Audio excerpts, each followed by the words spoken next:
if we start to kind of get into some of the email deliverability stuff, what are some of your tips? Like, what do you guys see companies mess up on, and what are some of your tips?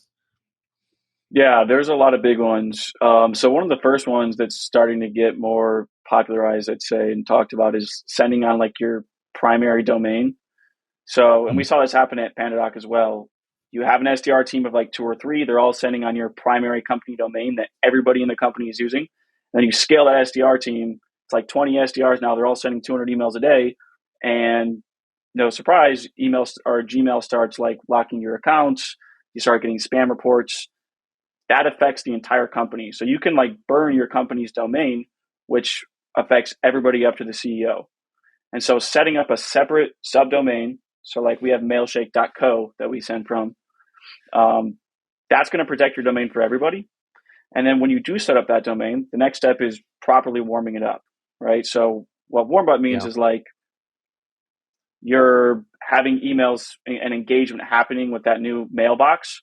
And so what a lot of teams do is they hire a new SDR and they say, okay, start sending 100 emails a day. You need to do that in a way that's like step by step. So work your way up to 100 emails a day.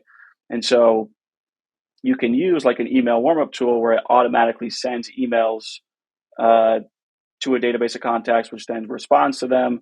And that starts to show the email servers that it's like a reputable sender, that sort of thing. So using email warm-up is another really big thing that companies are kind of missing out on. And then another really big one too is like setting up your DNS records. So it's basically just like having authentication for your domain to send cold emails. And especially if you're targeting like upmarket or enterprise, IT teams will not let you through without those DNS records set up. They have filters for that.